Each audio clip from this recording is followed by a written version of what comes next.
It's time for the Rick Smith Show. Now, here is the voice of the working class, Rick Smith. And welcome, brothers, sisters, working class heroes. This is the Rick Smith Show. Thanks so much for being here today on the big program. Lots to get to, lots to talk about on April Fool's Day. On April Fool's Day, and this is no joke, about 500,000 California fast food workers saw their wages jump as the state instituted its new fast food workers minimum wage of $20 an hour, which is $4 an hour higher than the overall minimum wage in the state. This applies to restaurant chains with more than 60 locations across the country. They are subject to this new minimum. And did the sky fall? Did the waters part? Did fire and wind destroy the Golden State? Well, I guess it depends who you ask. I guess it depends on how many CEOs of big fast food chains, because those are mostly the people losing their minds. Some photos circulating on social media show a billboard, the drive-up board at the In-N-Out Burger on March 29th and then on March 1st. And it shows that they raised prices. In fact, a whole 25 cents for the double. No increase on fries. I think 15 cents for a cheeseburger. I mean, the increases were really minimum, especially when you're talking about a $4 raise in wages. The ability to make those workers' lives better, to be able to put food on the table, do all that stuff. And a lot of the comments were, especially the whiners, complaining, well, why should I have to pay an extra 15 cents for a cheeseburger so that person can have a living wage? It's really quite remarkable when you stop and think about it. But it got me thinking, because some of the comments was, well, inflation is eating away at my wages too, which is why you should join a union and fight for better wages, hours, conditions, all of that. But on the minimum wage front, had wages kept up with the cost of living, with just the inflation, which has been broken for the last 50 years. And the last time our federal minimum wage has been raised in this country was 2009. But had wages kept up with inflation from 1968 to today, 1968, the minimum wage was $1.60 an hour, which in today's dollars, according to the Bureau of Labor Statistics, is about $14.45 an hour. Let me say that again. $14.45, almost double what our minimum wage is today. And that's been because, well, we had two presidents who weren't able, one wasn't willing and one wasn't able to get a minimum wage increase passed. The one, Ronald Reagan, no way that was going to happen. And Obama, the last several years, there was nothing there. When I entered the workforce in 1983, minimum wage was what, $3.35 an hour, which again, in today's money, $10.63. So that decoupling of wages to inflation had already well begun. And thank you, Ronald Reagan, for the pay cuts that I've endured all of my life. Thanks so much. Now, had it kept up with productivity, whole different story. Back in 21, economist Dean Baker, he said, had the minimum wage kept up with the gains of the economy overall, with productivity over the last 50 years, the minimum wage would be nearly $26 an hour, or more than $50,000 a year. And you got to go, well, how much would that have equated to for the cheeseburger? Maybe 16 cents? And you go, understand where the productive gains of this country have gone. They've gone to the handful, to the wealth class, to our business community. They've lined the pockets of the shareholders and the CEOs. Had our minimum wage kept up with CEO pay?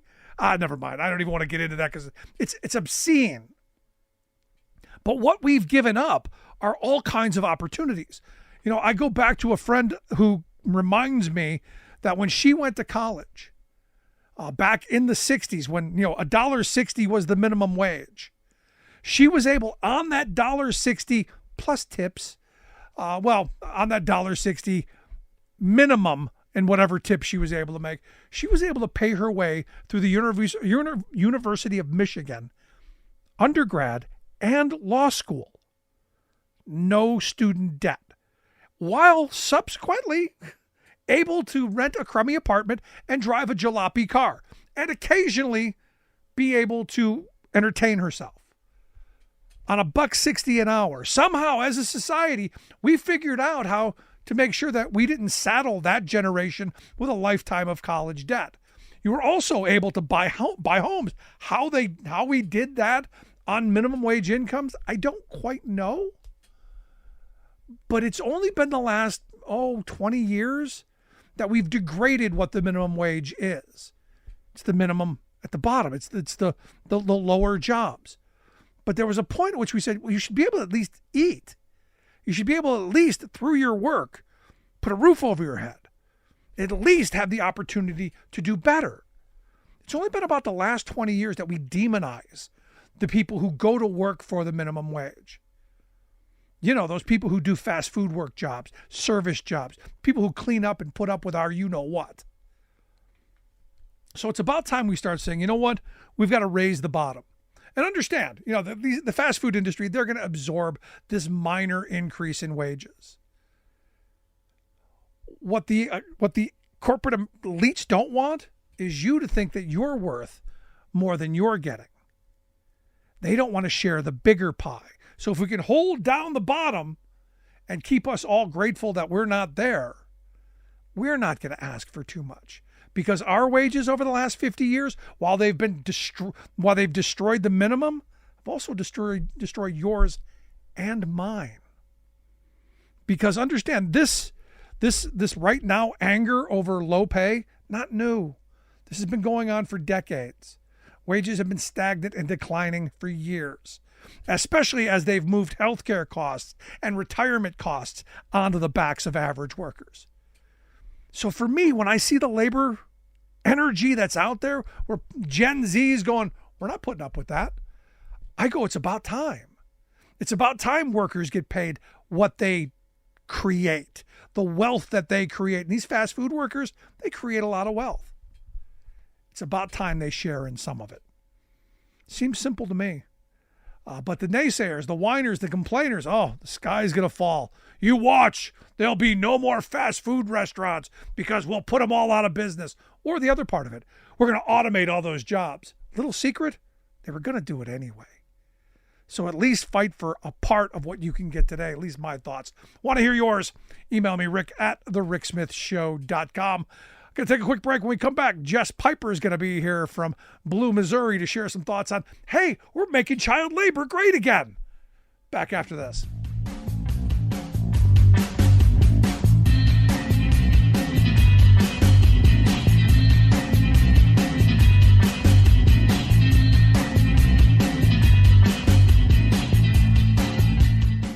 We are AFGE, the American Federation of Government Employees. We represent 700,000 federal and D.C. government workers who are the vital threads of the fabric of American life. We support our nation's military. We take care of our nation's veterans. We protect our nation's borders. We respond to our nation's crises and natural disasters. We provide services to our nation's seniors. The American Federation of Government Employees. We work for America. We are AFGE, the American Federation of Government Employees. We represent 700,000 federal and D.C. government workers who are the vital threads of the fabric of American life. We support our nation's military. We take care of our nation's veterans. We protect our nation's borders. We respond to our nation's crises and natural disasters. We provide services to our nation's seniors. The American Federation of Government Employees. We work for America.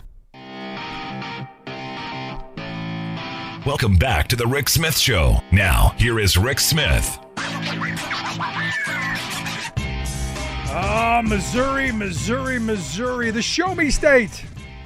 Yeah. Showing us just how crazy Republican policies are and how far they're willing to go to please the rich and the powerful, their corporate masters. Last week we saw in the House there in the show me state a vote to repeal the corporate income tax. about $1 billion windfall to corporate America. And I love the rationale. They actually had the audacity to argue, trust us, it'll trickle down. It'll much like it did in the past. And now we see the Missouri senators debating a bill not to just remove restrictions on child labor, but to ban them, get rid of them entirely, which I find, well, predictable. So Missouri showing us what extremism looks like and why one-party supermajorities are really bad. And here to share some thoughts on just how bad, I've asked Jess Piper to come talk with us. She's the executive director of Blue Missouri, bluemissouri.org, their website. Jess, thanks for taking time for us. Hey, it's so good to be with you. Thank you for having me. So I look at this and, all of the right-wing wet dream policies seem to be now in your backyard. Cut those corporate taxes and get those kids back to work. Well, the kids going back to work has everything to do with defunding schools and privatizing our schools, because the ultimate goal, right, is to close the public schools. And if you can't afford a school once they strip you of your voucher, well, your kid's going to go to work. And we need child labor, right? I mean, I don't think you can find cheaper labor than child labor. So that's why it's happening. And the corporate tax thing, they did have the audacity to talk about trickle down economics. And I was like, friends, this is 50 years and we know what trickles down, and it ain't money, right? It's yellow, all right, but it's not golden honey and manna from heaven. You've got that absolutely right. But here's the thing. The fact that they're still willing to keep pushing this, and that there are still people who willingly vote for this is, well, I got to tell you, mind-numbing, because I keep going, when is too far enough? When do they go too far to where even the people who wear the red hats go, man, you've gone too far. My school is now affected. It's one thing when you're going after those people, but when it does eventually hit me, when does that wake people up? And it actually has affected people like me. I live in a town of 480 people surrounded by cornfields and bean fields. My town, I don't have a place to buy a gallon of milk, but I have 3 places to buy a pack of cigarettes, right? So our schools, 30% of our schools are on a 4-day week, 30%. And they just keep falling left and right. So it has been impacting rural parts of the state for a long time. But here's the thing. The Democrats weren't running. The reason I ended up running in 2022 is because I didn't have a candidate on my ballot over and over again, and I was sick of it. So I went to vote for Joe Biden. There was nobody running for state rep. I told my husband, I came home and I was like, forget it. If nobody else is going to do it, I'm going to do it. So 40% of our seats went uncontested. So when people are like, why are people voting against their self-interest? We don't have a choice. There's no other option. And you're absolutely right. I've been arguing this for decades now, because the Republicans in the Newt Gingrich era was masterful in making sure that every seat was contested, no matter how big of a margin it was. Democrats haven't really figured that out yet, I think. Well, we're figuring it out. We've been preaching the message at Blue Missouri for 4 years now. And this year, we just had our filing close, we have more candidates running as Democrats than we've had since 2018. Good. And you know what? The school board races were yesterday. We beat Moms for Liberty candidates. We beat big money candidates. We beat dark money candidates up and down the ballot across the state. Because just like you said, even the red hats are like, enough. That's too much. You've gone too far. And that's incredible when the no money candidates can beat the dark money candidates. Yep. Because then it tells you they've gone too far. And I look at the school board stuff, as the moneyed interests, took over our national politics, it has filtered down all the way down to the school board level, where you have billionaires funding these bad ideas that have trickled down from think tanks. I'm hoping, as we see all of these schemes, more voucher programs, more assaults on child labor, that parents go, no, I pine for the days when we had a local school that was the heart and the soul and the center, where we all went, and that's what drew us together. Yeah, I mean, like I said, I live in a tiny town. It's where we vote. It's where we go on Friday nights, where we go to watch all the plays, the pageants, everything. Everything about our town revolves around this school. It's the biggest employer. It's where a bunch of people get their health insurance. It's where a lot of kids get fed, right? And so to see them attacking these schools, and I knocked thousands of doors. I ran in a place where a Democrat hasn't run in 32 years, or hasn't won in 32 years. It'll be 34. And a woman has never won. But I knocked thousands of doors, and I tell you, I did not hear one person tell me that they wanted to defund their schools. Not one said, hey, send my taxes to the local, private religious school. Nobody. And when you would ask them about school choice, because it's like right to work, right? Sounds good. until you explain it to them, and they're like, you're saying you don't like your school? And they're like, no, I love it. Then school choice is going to tear it apart. But here's the thing. It's not popular, which is why they don't put it on the ballot. This is why they give dark money to these politicians. They can accept, there's one in Jeff City right now. He accepted $75,000 from a Missouri billionaire to defund schools. It's not popular. You see on Twitter, it's like bots and people that are making these things look popular. They're not, because I knock doors and I talk to people, and I know no one wants to defund the schools. And that lets you know they've gone too far too, because they're scared of the constituents and they're not going to put it on a ballot. Now, what's amazing to me is that I like you have talked to a lot of parents and a lot of people who don't want to destroy their local schools, but other people's schools not so much, because Right. they've heard horrible things, Jess. There's all kinds of bad going on. There's litter boxes in classrooms, and there's all kinds of drag shows every Friday. There's all of this stuff that people are led to believe that's just not true. But if you hear it enough, if it's in your ear enough, you start to go, maybe it is. That's why we counter this narrative. I mean, you hear people talking about crime, right? Crime is down. It's not up, it's down, but they hear it all the time, so they're repeating it. And that's why you have to have candidates running in small areas, so they're going out and knocking doors and talking to people in their own communities. You need boots on the ground so that they hear a message. That's just like when I talk to those people about school choice, and I'm like, it's not good, friend. They're going to close the schools, and you're going to have to consolidate with Maryville. Your kid's going to have to, get on a bus for 45 minutes one way. And they're like, oh my God, that's not what I meant. So that's how we counter that, is having candidates that are out knocking doors and talking to people. Yeah, I mean, in rural areas, I think are prime for this message. Because look, I get you go into Philadelphia, you go into Milwaukee, you go into Chicago, big cities where poverty is high, school funding, because a lot of it's dependent on property taxes, is not as high as it should be. So you have real problems, and you go, hey, we've got a building with shiny doors and faucets, and we will give you uniforms, and here's $100 vouchers, you can buy whatever you want. I can see how that would be enticing. But in a rural community, going, look, we're going to give out vouchers, and you can go anywhere you want, 4 hours away, if you can get in, and if you can afford the rest of it. But we're going to destroy your local schools. This seems to be something where Democrats should be getting in there, rolling up the sleeves, and explaining just what you said. Yeah, no, I mean, that's exactly what's happening. And I always say, you can give me 20 vouchers. It doesn't matter. I've got nowhere to take my kid. The closest place that I could take her is an hour away, and it's a Catholic school, and we're not Catholic. That's problematic. And that's another thing that folks don't understand.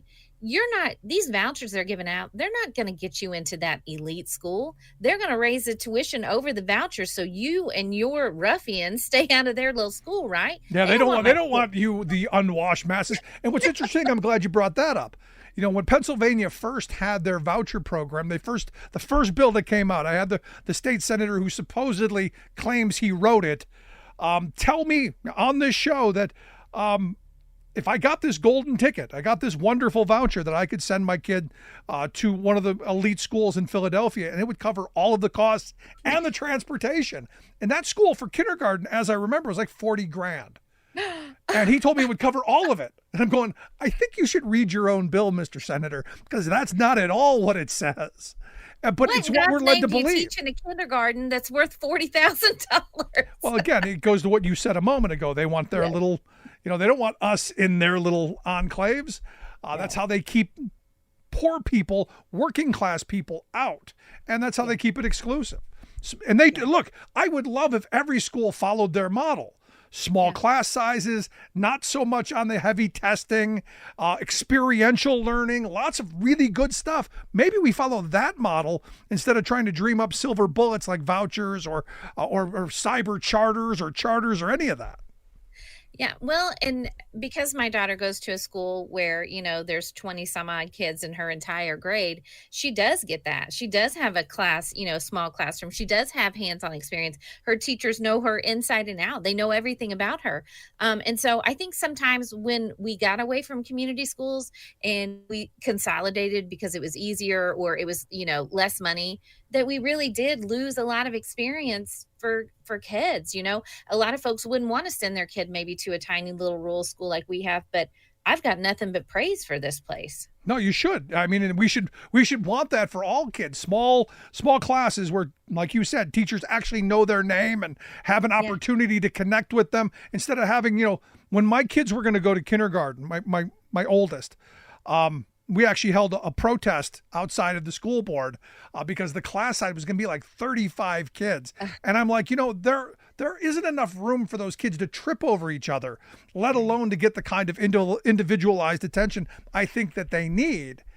And what's interesting is they then, the next year went and split that up into very small classes and did what I wanted to just a year later, but still got it done. But this is where I think I got to tell you, what you're talking about should resonate with every person, not just in rural communities, but in urban areas all across this country, because it's right. It's what should unite us. It really is. And, the ultimate goal, like we talked about at the beginning of this, and the reason they're rolling back, child labor laws is because libertarians don't want to pay taxes. And people are like, what's that got to do with school? Well, everyone has to pay quite a bit, of taxes into schools. And schools are the last good and holy thing that we haven't privatized yet. And they want their hands on that money. And they also don't want to have to support schools. No. Go back to the person who created school vouchers. That's Milton Friedman, because he was pissed about Brown v. Board. And he said, if you can't afford an education for your kids, you get a rudimentary one for them and then they go to work.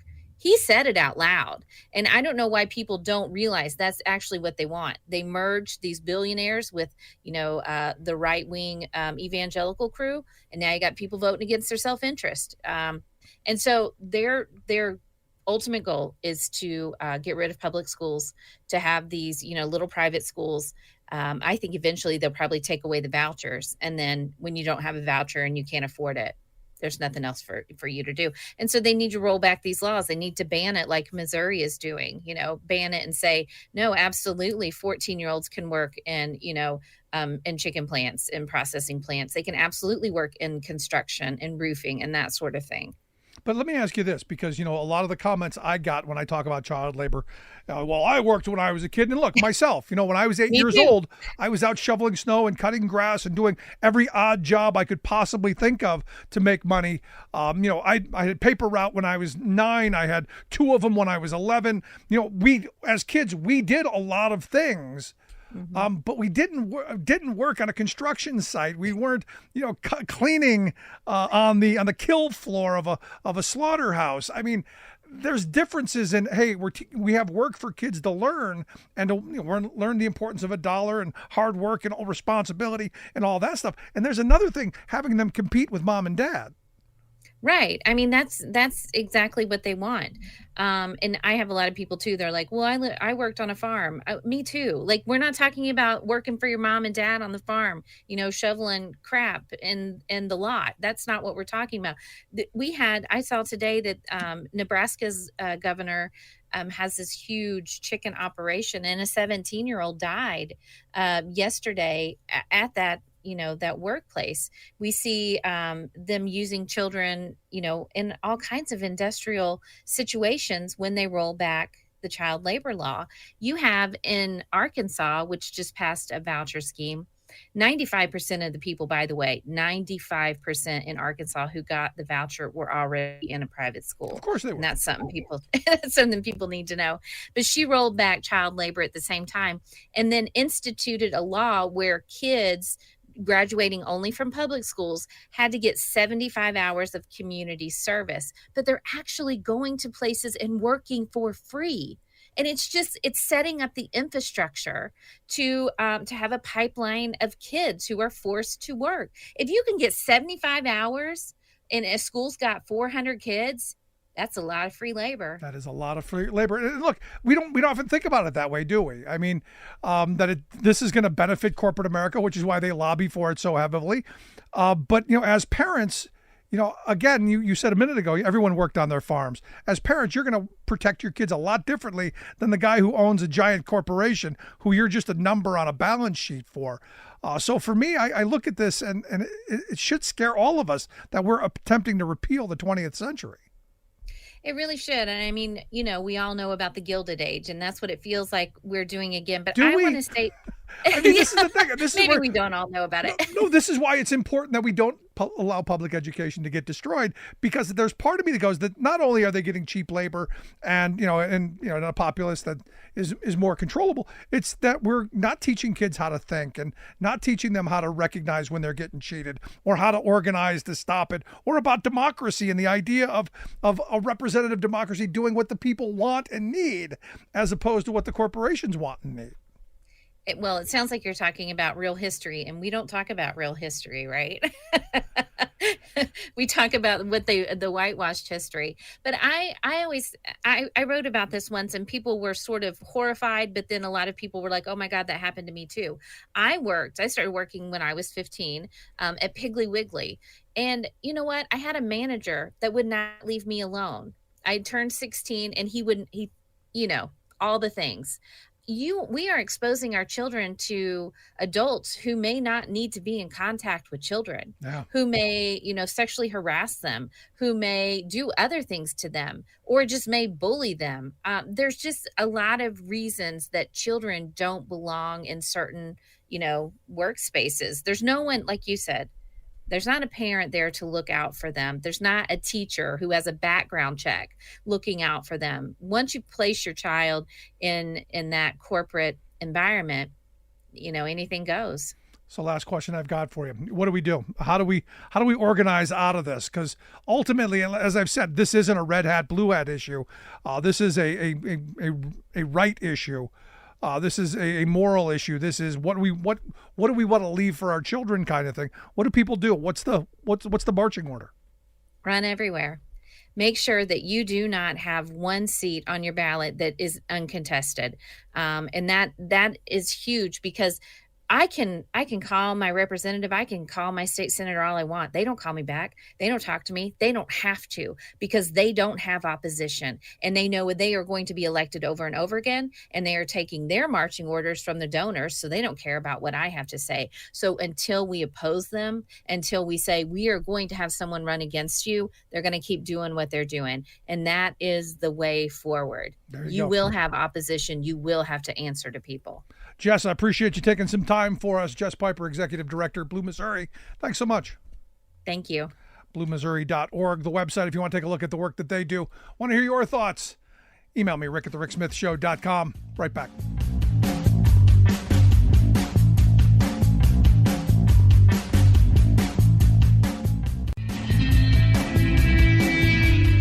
Welcome back to the Rick Smith Show. Now, here is Rick Smith. So some interesting new polling out by Gallup. This is just one of those things where I don't know what the average American's actually thinking, because they went through and they asked, who do you like better? Who's more likable, Biden or Trump? Biden has the lead in that area, 57 to 37. But on honesty and trustworthiness, it closes a little bit. People trust Biden 46 to 35 over Trump, which 35% trust Trump, really?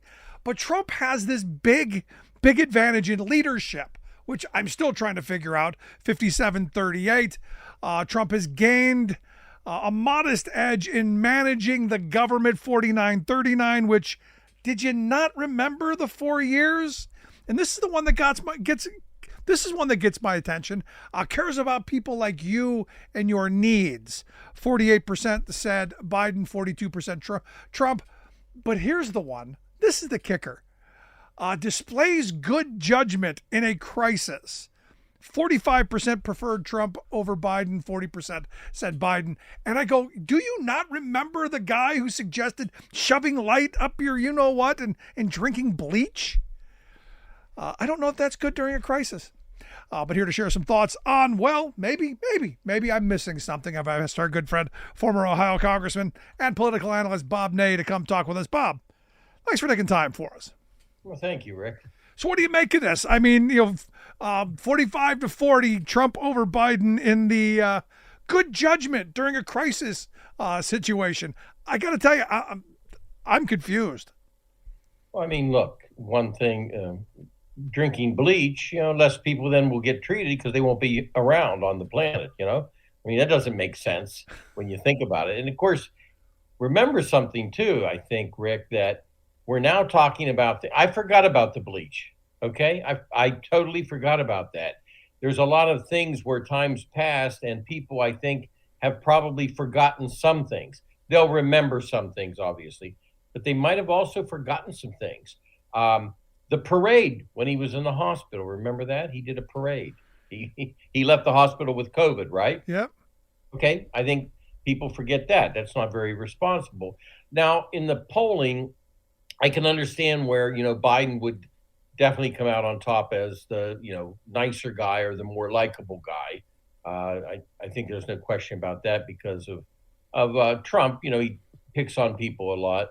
But on the leadership thing, most likely, I'm thinking, and this is a weird way this has come down, but one thing about Trump that has amazed me, whether it was the John McCain statement and he likes, veterans that can fly planes and don't crash them, whatever it is, Trump never backtracks or apologizes per se. All right? Never does. No. I don't think Republicans in general do. Yeah, well, and Trump's mastered the art, of just, no, I didn't say that. Well, here's the video. I don't care. I didn't say that. With Biden, and it doesn't happen all the time, but there are times where he will, he got, I remember some heat because of something to do with the Gaza-Israeli situation, something he didn't recognize. There were some Muslims at the White House or something, and he apologized for that. He should have recognized them, and some other examples. So I think that the machine of Trump and the surrogate machines of Trump have turned those types of things into weakness. After the State of the Union, where he basically apologized for calling, the guy an illegal, which is a term that was used all the time to differentiate legal immigration issues and illegal immigration issues. And he came out with a statement. Of course, they jumped on that. So I think some of this is a perception because the Trump camp organization side effect people are pretty good at just jumping on it. When you jump on Trump, what does he respond? I don't care. Yeah, I don't care. And more craziness. I don't care. He'll say something actually crazier. Right. And at first I thought some of it was a mistake, and it's not. I think it's intentionally done to change a story, grab a headline, because again, he's not going to apologize or backtrack. So that part of the polling, I guess I can understand. Now on leadership, I think that the Biden administration has done a terrible job on getting the message out of exactly, what they did. They would do an infrastructure bill and they announced it, et cetera. But I don't think they did enough preliminary farm work, I'll call it, out in the field. And I know they didn't do enough follow-up work. They took surrogates out maybe last month, for example. Should have had them all out there right away for a period of time, doing some town halls, visiting, doing projects. Now they're doing some of that now. So I think that Biden, who I know from the news stories is puzzled about the numbers, but I think some of the leadership thing comes from the fact that Biden he's got time. He has yet to be able to translate, here's what I did, here's how it affects you, this is better for you, the working people. He's got to do that. No, I absolutely agree. They don't take credit for the things that they do, and the things that they do that they get attacked on, they apologize for, which is, I don't know, just twisted. But again, it comes back down to we have a media culture that keeps feeding people with all of this horrible news and keeps propping Trump up in a way that he looks more decisive. He's a bully, so even if he's wrong, at least it looks like he's decisively wrong, but still, and I think some people mistake that potentially for leadership. Well, that's a very good point, because I don't know if you've seen this yet. There's a video out there. I don't know if you want to call it a meme, but I guess it's a video. And it shows the scene. You remember when Trump was at I think it was a NATO meeting, and he kind of shoves his way out like this and walks in front of them? Yep. And they play this song from a movie, and it's like, a real tough song, blah, blah, blah. And he's moving out there, and they're showing that. And then they play this music that goes doo, doo, doo, doo, doo, doo, like that. And it shows Biden, walking somewhere and turning and looking another direction. And it shows some world leaders who weren't standing next to him, et cetera. There's another one of Trump coming along, and it says, you can't touch Mohammed bin Salman, the Crown Prince of Saudi Arabia, and it shows Trump smacking him on the shoulder, and Mohammed bin Salman looks this way. There's a lot of them. I have probably unsolicited, just when I'm going through, the different types of Instagram and things, looking at what's going on, I have probably seen those pop up, Rick, I want to say in a month's period of time, at least 20 times. No, there is a machine out there that's built to get people to think this way, which is why I wanted to get your thoughts on this. I don't know if you saw the New York Times article, opinion piece by Thomas Edsall, titled Trump backers are now determined not to blow it this time. And it talks all about, the $2 billion political machine that's behind him, that's pushing this kind of stuff. And also, Project 2025, which we've talked about on this program, Leonard Leo's, Federalist Society, which, packed our court. But there's a machine that most people don't know exists that put this stuff right in front of us, force feed us most of this stuff every day. And we don't even know, most of us, that it actually exists. Right. When John McCain brought his campaign finance bill into my committee, the House Administration Committee, which had oversight over the Federal Elections Commission and election law, when he brought that bill in, I killed it the first round. McCain became furious. He brought it a second time. And then Chris Shays of Connecticut, a Republican, was getting a discharge petition, which eventually forced us to discharge the bill, which I did, unapproved. Now, the reason I went through all of that, I said time after time, McCain was talking about the corporate and union soft money. And he would say, soft money is so bad. And I would ask people, what's soft money? And they would say, I don't know, but it's bad.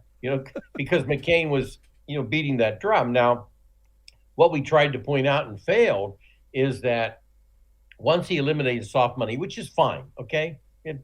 I'm not arguing that was what then prompted everything else, but McCain was selective of what he was eliminating. You will decrease the amount people can give. You will do this and you will do that.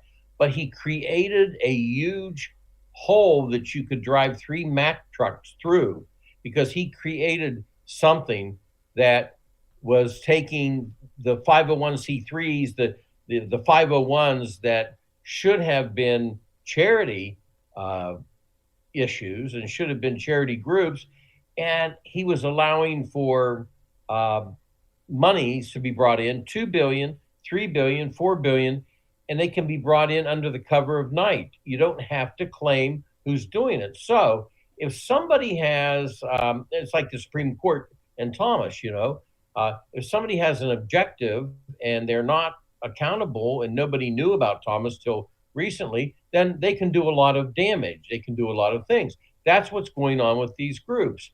So they can have somebody that wants to really have an influence on the EPA. I'll give you this, for example. This is just one aspect, because the groups will do more. And they're one of these 3 big contributors to these 3 sources. right now, and there'll be more, that are putting this together for Trump in anticipation of him becoming president. So they want to have a corporate advantage on EPA. They're funneling in billions of dollars undetected. And then when the 2025 hits, then they have patronage because they're going to put people in key positions that pass the litmus test, which is, first, was the election stolen? 2, do you love Donald Trump? Well, first, do you love Donald Trump? 2, was the election stolen? And they're going to be able to control patronage. Yep. Nobody's talking about this. No, look, the day the Heritage Foundation came out with this Project 2025, which is what you're talking about, this is what I said. We're making patronage great again. Right. Because what they want to do, and they've already said this, Trump has been very clear about it. He wants to use something called Schedule F to go in and fire all the federal employees that are sufficiently not loyal enough, and then they're going to replace them. And this Heritage Foundation project is going to go out and vet those people. So on day one, they can come in, do the firing, and bring in their little brown shirts or their well-vetted loyalists to do what they are told to do. And this is, I think, a central issue that the Democrats should be hammering on day after day after day. Well, they also, with the 2025, will be able to reduce government where they want and then increase it on the other end where they want. It won't be just a general reduction. They'll be able to do that, plus the patronage, which you've talked about, and I've just mentioned the patronage. Here's the other thing, too, that's really bad about this. You've got to make, I don't care what your policy is as president, and I mean, it's important, but when I say I don't care, if you want the government to run, you have to have the trains run on time, trains and the trucks. They've got to run on time, right? And if they replace people, because just look at the Republican National Committee, a Republican organization. Day one, when they changed the leadership, day one, 60 people were fired of 200 some people that work there. Day one, 60. So throughout the government, as they do the Schedule F and they fire people, what they will do is replace with people that are loyalists and people that will do what they are told to do. That doesn't mean they can make the agencies run. So these agencies are probably going to be at the mercy of people who are not skilled, are not in the classified positions they should be in to actually make this government work, because put all the politics aside, the government needs to work. See, but I may disagree just a little bit on this, because I see this as the privatization of government. I see this as we're going to vet sufficiently loyal people, but people who know the agencies well enough to run them, but just not in our favor, just not in our interests, in that of the corporate interest, to be able to undo all the regulations, all the rules, all of the things for decades that have been fought for and passed, all of the protections in workplaces and in the environment. I just see bad out of all of this. My fear is not that they put in incompetent, brain-dead people. My problem would be that they put in people who are skilled at destroying our government and privatizing it. Well, I mean, we're kind of saying the same thing in the sense, my mind went a little different direction in this sense. They're going to have people in there. They're not that skilled, but they're yes people. And there's always lawyers throughout these agencies. And the people that are controlling the money are going to make sure that those people do the right decisions, or they will be Machiavellian, astute to do it on their own. One way or the other, they will do what they're told to do. Yeah, no, you're absolutely right. But what do you say to the person who goes, but Bob, we already have that. Every time there's an administration, all of the old people go, they bring in their political appointees. Isn't that the same thing? No, this goes further. This is fascinating when it comes to a entity thought out that replaces the White House Personnel Office, basically, is what this is doing. They're making a hybrid. It will become the White House Personnel Office. Normally, yes, the positions where, they're appointed positions, of course, most people understand, okay, they're gonna quit, they're gonna be fired. They understand that. That's part of the process, right? Now, not all people go.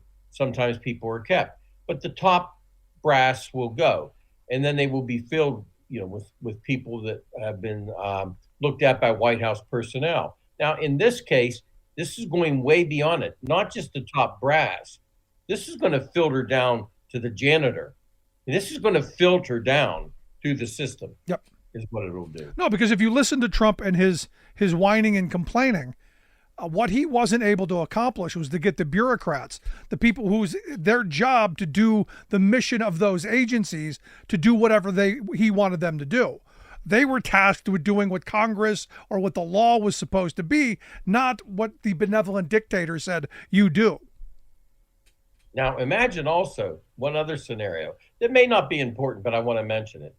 Imagine the tattletaling that is going to go on, where one person wants another position and goes in and says, "Oh, they're not Trump loyal. They said they were. They're not." I mean, there's going to be all kinds of chaos too on the other end of it. I got to tell you though, there's a part of me, a sadistic part of me, that goes, this might be fun to watch. I mean, while Rome is burning, there has to be some entertainment, and maybe this could be it. Or then there's the sane, rational part of me goes, please, no, I lived through 4 years of Donald Trump in the White House.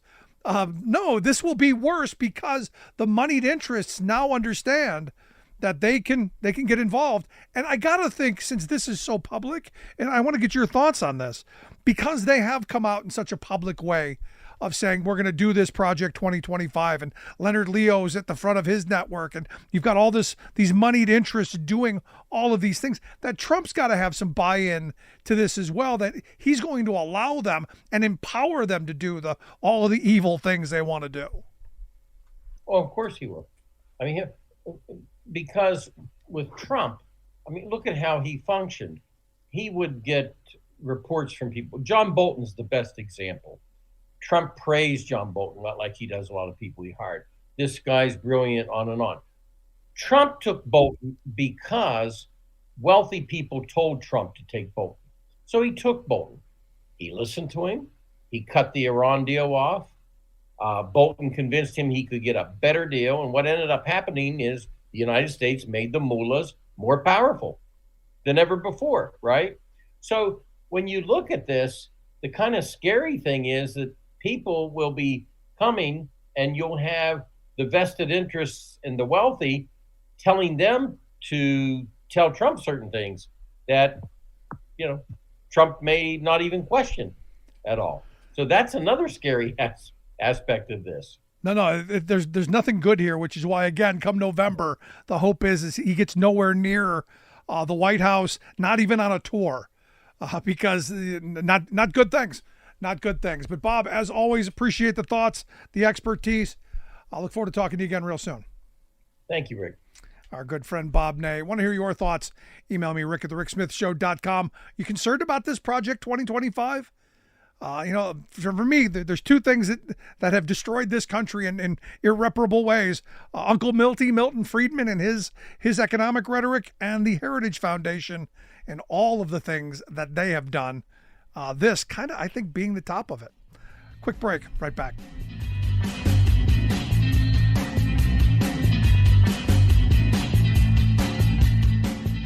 I'm Rick Smith, and this is Labor History in 2.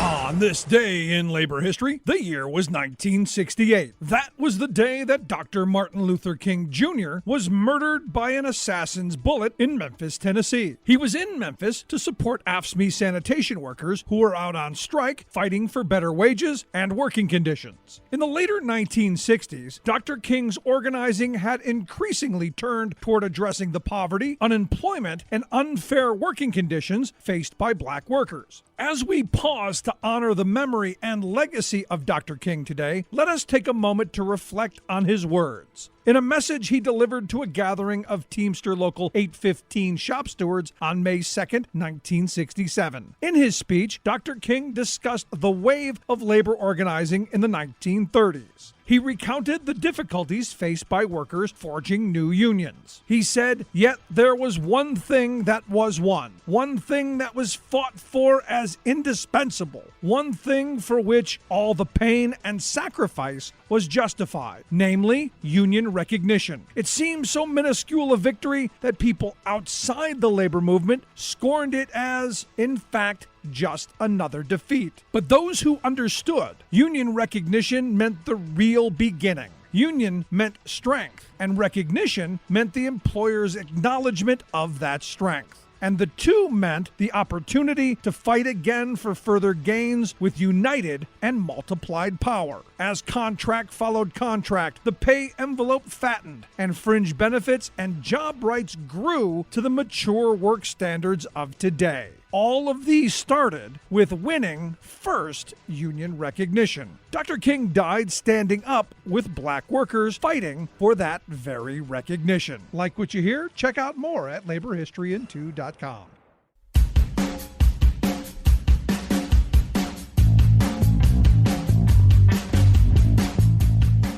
Welcome back to The Rick Smith Show. Check out our website, thericksmithshow.com. Questions, comments, something on your mind, email us, rick@thericksmithshow.com. I got to tell you, I listen to Bob, and the more we talk about this project 2025 and what's coming, the more I think we should be very, very afraid.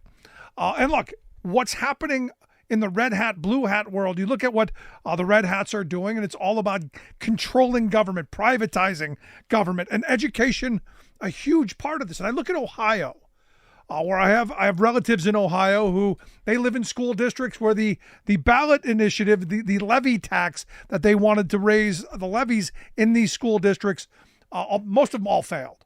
And that means no new money going into the public schools. So that means, classes are going to be cut, class sizes are going to be increased, extracurricular programs are going to be shot. All of the things that I remember my school experience being like, all going to be gone.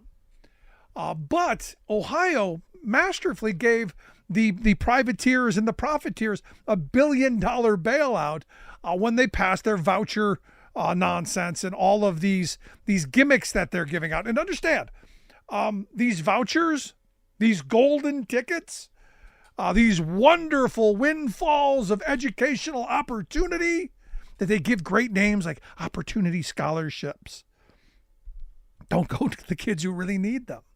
And what we find out all across the country is these vouchers are going to people who are already having their kids in private schools. So this is really a windfall for wealthy people, the ones who can afford to send their kids to private schools, and also a lot of religious schools as well. And I think Jess Piper said it earlier when she said, look, I could send my kid to a private school with a voucher, but it's a Catholic school, but I'm not Catholic. Well, you could convert. There is, if education was really that important to you, that would be the argument. The thing that gets me is these are tax dollars that are going into these private ventures. And every time I turn around, there's a new gimmick from tech world about, hey, there's this new fangled thing we're gonna sell to education and corporate. And look, public schools don't generally buy them. The private ones do. Because, hey, anything we can do to reduce costs of people, that's where we're going to head. And I got to tell you, I'm not looking forward to the future of privatized education, because understand what that means. As a working person, those opportunities are going to be few and far between. And look, and you're already seeing them laying the groundwork. Well, if you can't get an education, we're going to open up the opportunities of employment. Yeah, kids, you go to 8th grade, make you just functional to read and write. We'll put you to work in those industrial farms like they want to do in Indiana. Or yeah, kids, if you want to get into an apprenticeship at school, that apprenticeship puts you on the kill floor at the meat plant. The company's not responsible if you get injured. The school's not responsible if you get injured. Who does that leave? Leaves you. But you got to have a little skin in the game. So we're really, honestly, truthfully, repealing the 20th century. And I've been saying this for a while. Conservatives want to repeal the New Deal and all of the progress that happened in the 20th century.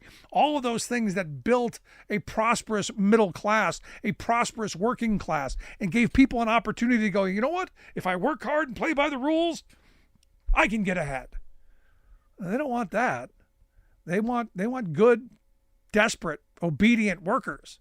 People are going to show up and do what they're told and not ask too many questions. Question is when are we going to stop them? Because I look at all of this money, all of this wealth that's being transferred from our kids and their future to these billionaires and these corporations. And yet we hear, the government's spending too much money. Government's spending money. They're running up debt. They don't care. They don't want you to think about how much we're giving them out of the education budget.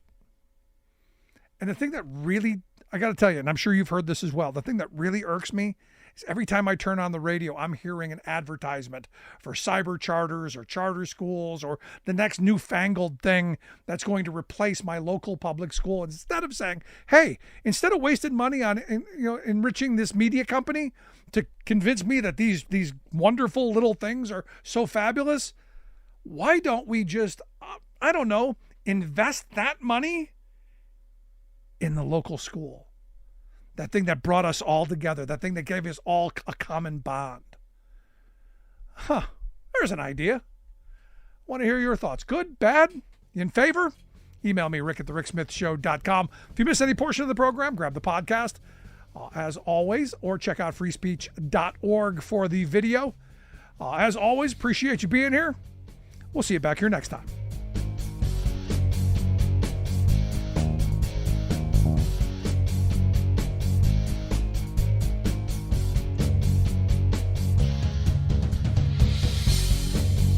You've been listening to The Rick Smith Show. Email Rick at rick@thericksmithshow.com. Until next time, this has been The Rick Smith Show, where working people come to talk.